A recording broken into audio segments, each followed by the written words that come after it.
تو اس کے اس گال پہ کاف لکھا، اس گال پہ کاف لکھا، ماتھے پہ کاف لکھا، کمر پہ کاف لکھا، کاف لکھ کے میں ابھی آ گیا، ادھر کاف ادھر کاف، چپ تو مجھے دیکھ رہا ہے، روتا نہیں ہے۔ ماشاء اللہ لا قوت الا باللہ۔ ہم نے اپنے تھوڑے بچوں کے ماتھے پر 7 پر کاف لکھا ہوا ہے تاکہ کوئی اس پر میلی نظر نہ رکھے، اور چوٹوں سے، دردوں سے، کھیل کود کے درمیان لگنے والی چوٹوں سے حفاظت رہے۔ سر، کمر، ٹانگیں، بازو، چہرہ، گردن، سینہ، پیٹ پر 7 بار کہف لکھ دیا۔ بچے اچھلتے ہیں، کودتے ہیں، الحمدللہ کبھی کسی کا نقصان نہیں ہوا، نظر بس سے بھی بچے ہیں، جنات سے بھی بچے ہیں۔ ہر حصے پہ لاک لگا دیا، کڑا لگا دیا۔ بزرگوں کے کڑے ہوتے تھے لگا دیتے، بزرگوں کے کڑے ہوتے تھے لگا دیتے۔ کیسی عجب چیز ہے، ایک حرف ہے کہف، کہف، کہف۔ میں نے اتنی دیر میں دل میں پڑھا ہے، یہ بھی میں نے کہف کے بعد میں اتنی دیر میں دل میں پڑھا ہے، یہ 11 دفعہ پڑھ لی۔ ایک ہے سانس روک کے، ایک ہے دل کو کہ تو پڑھ، دل کو مجبور کریں۔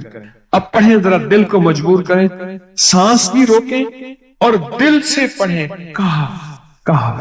اچھا اب ذرا ایک چیک کریں، موبائل نکالیں اور سیکنڈ چیک کریں حساس، کہ صرف 11 دفعہ سانس روک کے پڑھنے میں کتنے سیکنڈ لگتے ہیں، پہلے چیک کریں۔ اور جو میرے قریب بیٹھے ہیں وہ ذرا چیک کریں، باہر دور والوں کی آواز نہیں آتی۔ اچھا جب میں کہوں گا نا اس وقت سیکنڈ چیک کریں گے، جب میں عرض کروں گا اور کیا کہوں گا، صرف کہف کہوں گا، کہف سے مراد ہے کہ آپ نے پھر سانس روک کے پڑھنا شروع کر دینا ہے اور سیکنڈ چیک کرنا ہے، ٹھیک ہے نا؟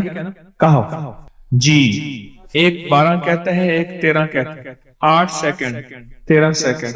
چلو جی 12 13 والے زیادہ ہیں، ہم 12 13 مان لیتے ہیں۔ مجھے اتنا بتا دیں، اگر 13 سیکنڈ، اچھا ایسا ہے، مجھے تو یہاں پتا چلا، میں نے پروگرام دینے شروع کیے تو مجھے پتا چلا کہ پروگرام کے درمیان اتنے سیکنڈ کا اشتہار جو ہے وہ تو ٹی وی پہ اس کے اتنے پیسے ہوتے ہیں، وہاں منٹ نہیں ہوتے۔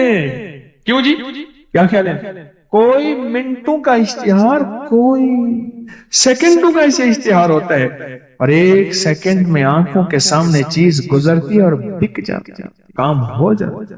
سیکنڈوں کی اتنی قیمت ہے، اور آپ جو 1 سیکنڈوں میں بیٹھ کے ابھی پڑھ چکے ہیں کہف، اس کی طاقت ہی، اس کی تاثیر ہی یقین جانیے نسلوں میں کام آتی، نسلوں میں کام آتی ہیں۔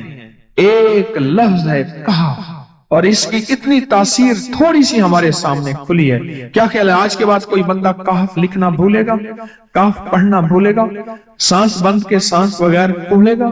اسے پتہ ہے کہ کہف میں کیا حفاظت، جنات سے حفاظت، جادو سے حفاظت، ظلم سے حفاظت، ظالم سے حفاظت، دشمن سے حفاظت، کالی چیزوں سے، کالے مندر، کالے بندر اور کالی دیوتیاں، ان سے حفاظت ہے، اور ایک حاسد اور دشمن سے حفاظت ہے۔ بچوں کو چوٹیں نہ لگیں، دکھ نہ ہو، تکلیفیں نہ ہو، اس سے حفاظت ہے۔ کہیں درد ہے، تکلیف ہے، اس سے حفاظت ہے۔ اور گاڑی کے اوپر لکھ دیں گاڑی کی حفاظت، سوار پہ لکھ دیں سوار کی حفاظت، سواری پہ لکھ دیں سواری کی حفاظت، اس کے اندر طاقت اور حفاظت ہے۔ آپ میں سے کسی کو کہف کے نام کا کوئی کرشمہ ملا؟ کہف جی، کہنے لگے ہم نے کبھی تالا ہی نہیں لگایا، گاڑی کھڑی رہتی ہے بس کہف کے تالے لگاتے ہیں۔ ہاں بھائی، کہنے لگے جس چیز پہ ہاتھ رکھ کے 7 دفعہ کہف پڑھا جائے وہ کبھی چوری نہیں ہو۔ اچھا بھائی بات سنو، اگر کسی نے آئندہ دفعہ بتانا ہے، ذرا میرے آگے بیٹھ، ٹھیک ہے؟ میرے آگے بیٹھیے گا، آئندہ دفعہ اس کے فائدے، کرشمے، کمالات میں کچھ مزید بھی بتاؤں گا، آپ سے بھی سنوں گا۔ جی میں نے سورۃ توبہ کی آخری 2 آیات لقد جاءکم رسول کے آخر تک، آخری 2 آیتیں کو بہت فائدے کچھ بتائے تھے۔ ایک کمال اس کا وہ بتاتا ہوں جس کے اندر حفاظت ہے اور روٹی ہے، رزق ہے۔ اس کا ایک واقعہ کرتا ہوں آپ سے، اور وہ سنیے گا غور سے۔ یہ میں محدثین کی روایات کے ساتھ فقہا کی ایک واقعہ بیان کر رہا ہوں، اسی کے ساتھ یہ واقعہ ہے، اسی کا اس کی فضیلت ہے اور اسی کے اندر اس کا فائدہ ہے۔ واقعہ یہ تھا کہ صاحب کہتے ہیں کہ میں بہت مالدار تھا اور میرا بہت بڑا کاروبار تھا، بہت بڑا بزنس تھا۔ میرے پاس ایک باندی آئی، مجھے اس سے بہت محبت ہو گئی، حتیٰ کہ اس کی محبت میں اپنے کاروبار کو بھول گیا، سب کچھ بھول گیا، اس کی محبت سب کچھ اتنا بھولا کہ میرا کاروبار آخر آہستہ آہستہ نیچے جانا شروع ہو گیا۔ نیچے جانا شروع اور نیچے جاتے جاتے جاتے میری ہر چیز میری ختم ہو گئی، حتیٰ کہ میں گھر کو بیچنے لگ گیا، گھر کی چیزیں اٹھا اٹھا کے بیچنا شروع کر دی، پھر حتیٰ کہ وہ بھی ختم ہو گئی اور میں نے گھر کے ملبے کو بیچنا شروع کر دیا، اینٹیں ہیں، فلاں چیزیں ہیں، فلاں چیزیں ہیں، توڑ توڑ کے اتنا میں نے گھر باقی رکھا کہ سر چھپانے کی جگہ رہے۔ زچگی کا وقت تھا، زچگی کا وقت تھا، میری بیوی نے مجھے کہا کہیں سے گوشت لے آ، کہیں سے شہد لے آ، کہیں سے آٹا لے آ، میری ضرورت ہے۔ اور میں بیوی کو حسرت کی نظر سے دیکھ رہا تھا، میرے پاس کچھ نہیں تھا، میں اسی کی محبت میں، اسی باندی کی محبت میں، اسی کے عشق میں تو سب کچھ ختم کر بیٹھا، میں تو کونج مانگوں کر لاؤں، اسی میں تو سب کچھ ختم کر بیٹھا۔ پھرتے ہیں میر خار کچھ پوچھتا نہیں، پھرتے ہیں میر خار کوئی پوچھتا نہیں، اس عاشقی میں عزت سادات بھی گئی، سب کچھ ختم۔ پتہ نہیں میری دل میں کیا ہے، میں گھر سے نکلا اور نکلا گھر سے، اور میرے اندر ایک کیفیت آئی کہ اب اس گھر میں اس وقت تک منہ نہیں کروں گا جب تک کہ میں اپنی بیوی کے لیے کچھ کر نہیں سکوں۔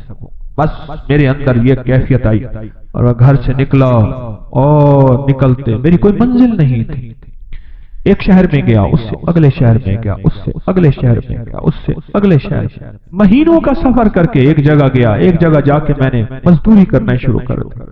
کہا کہ میں ایک مالک کے گھر گیا، اس کا گارا اٹھانا تھا، اینٹیں بنانی تھی، گارے سے اینٹیں بنانی تھی، اس کے گھر کا کام کرنا تھا۔ وہ تھا کوئی درویش، ایسے دیکھ کے مجھے کہنے لگا بیوی کو گوشت، شہد، آٹا تو دے آتا، ایسے چھوڑ کے آ گیا۔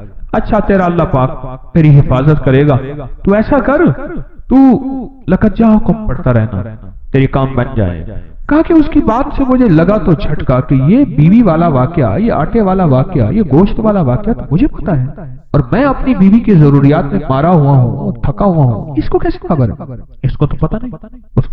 اس کی اس بات نے مجھے چونکا دیا، ہلا دیا۔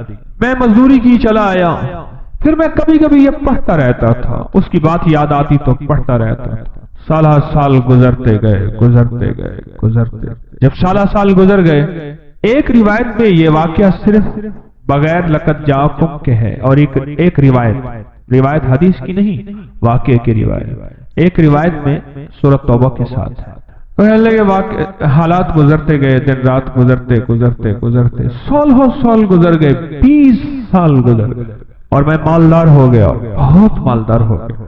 میرے جی میں آیا کہ اپنے باقی زندگی کا وقت اپنے وطن میں جا کے گزاروں، بوڑھا ہو گیا تھا۔ میں آیا تو راستے میں مجھے قزاق ملے، ڈاکو ملے، اور انہوں نے میرا سب کچھ چھین لیا، اور میرے تن کے کپڑے تھے، میرا ہر سب کچھ ختم ہو گیا۔ اب پھر وہی فقیر کا فقیر، خالق کا خالق۔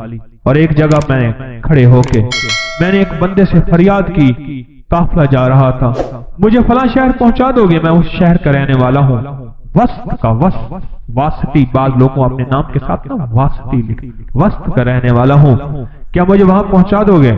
کہنے لگا ہاں۔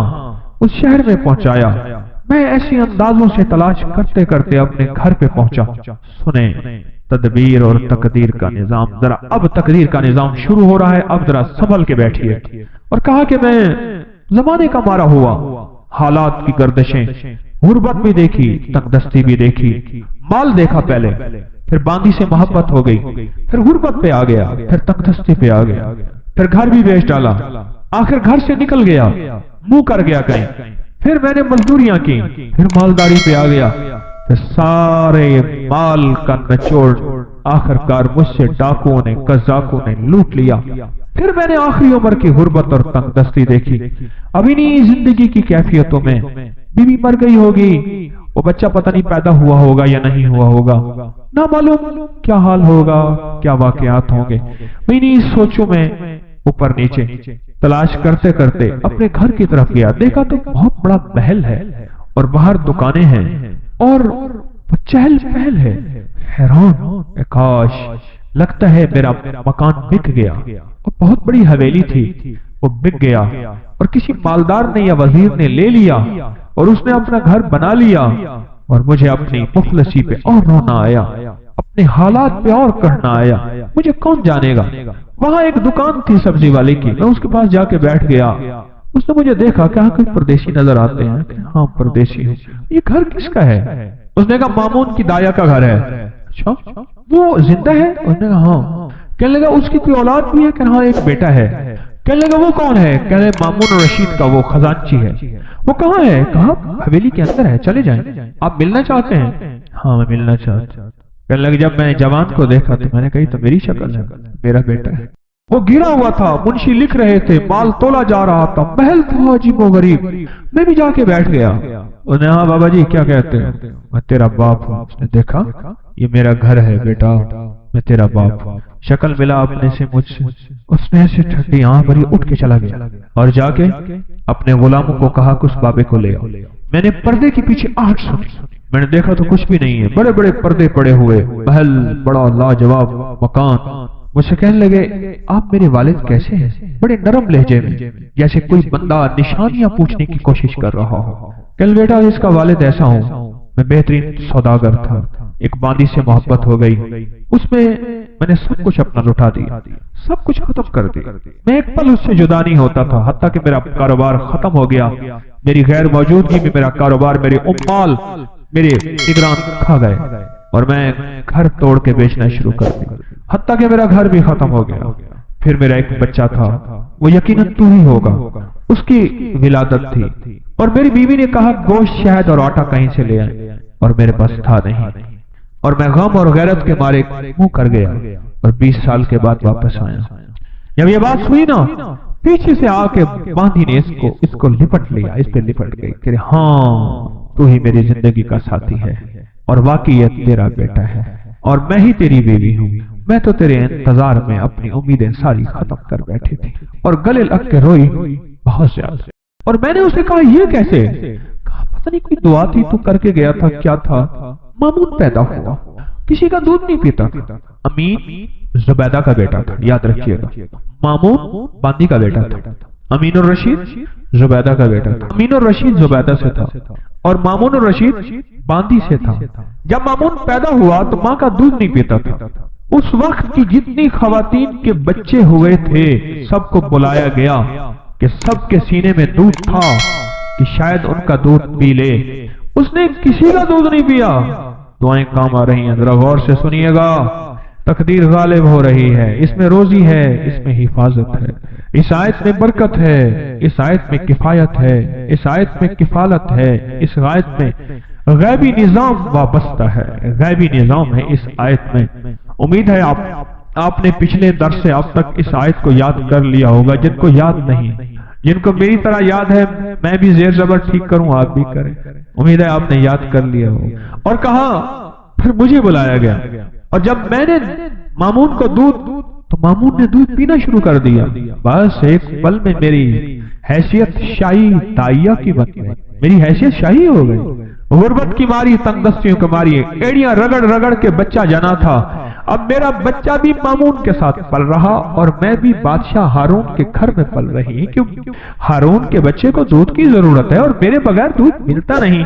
ایک طرف سے اپنے بچے کو دودھ پلاتی تھی، ایک طرف سے مامون کو دودھ پلاتی تھی، شاہی طاقت میں میرا بچہ بھی پلتا گیا، میں بھی پلتا گیا، میرا بچہ بھی پلتا گیا، میں بھی پلتا گیا، بڑھتے بڑھتے بڑھتے حتیٰ کہ یہ سارا محل وہی ہے، یہ سارا تاج اور سارا تخت یہ وہی ہے کہ مامون کسی کا دودھ ہی نہیں پیتا تھا، وہ دودھ کا پلانا میرے نصیب میں آیا، اور میرے نصیب کے پیچھے کیا تھا؟ کہا تیرے نصیب کے پیچھے تھا لَقَدْ جَاءَكُمْ رَسُولٌ مِّنْ أَنفُسِكُمْ عَزِيزٌ عَلَيْهِ مَا عَنِتُّمْ حَرِيصٌ عَلَيْكُمْ بِالْمُؤْمِنِينَ رَءُوفٌ رَحِيمٌ فَإِن تَوَلَّوْا فَقُلْ حَسْبِيَ اللَّهُ لَا إِلَٰهَ إِلَّا هُوَ عَلَيْهِ تَوَكَّلْتُ وَهُوَ رَبُّ الْعَرْشِ الْعَظِيمِ۔ یہ تھا، میں خالی ہو گیا، خالی کیا تھا خالی آیا، بڑا کمایا، خالی ہو کے خالی آیا، جب آیا تو اپنے گھر کو بھرا پایا۔ یہ تقدیر ہے اور یہ تدبیر ہے۔ اس نے تو کہا تھا کہ میں غیرت ہے مجھے، میں کچھ نہ دے سکا، حیرت ہے مجھ پہ، میں کچھ نہ دے سکا، نکل جاؤں یہاں سے، اور نکل کے جا کے اپنی نسلوں کے لیے کچھ کما کے لاؤں، پر ساری کمائی ڈاکو لے گئے، اس کی ساری تدبیریں الٹی ہو گئیں، اور عرشی ساری تدبیریں کامیاب ہو گئیں۔ میرا اللہ کہتا ہے میرے بندے، میں کسی کا احسان نہیں رکھتا، میں کسی بندے کا احسان لوٹاتا ہوں۔ تو نے میرا نام پڑھا ہے، اور میرے حبیب کے اوپر تو نے اتنی برکت والا نام یہ دنیا کی سب سے بڑی نعت ہے، قرآن کی نعت ہے، والضحیٰ نعت ہے، واللیل نعت ہے، یا ایھا المدثر نعت ہے، یا ایھا المزمل نعت ہے، میرے مدینے والے کی شان ہے، شان ہے۔ اور یہ سب سے بڑی نعت ہے، لقد جاءکم رسول من انفسکم عزیز، یہ نعت ہے، میرے مدینے والے کی شان ہے، یہ نعت ہے۔ نسلوں میں رزق ملتا ہے، نسلوں میں برکتیں ملتی ہیں، اور نسلوں سے فقر مٹتا ہے۔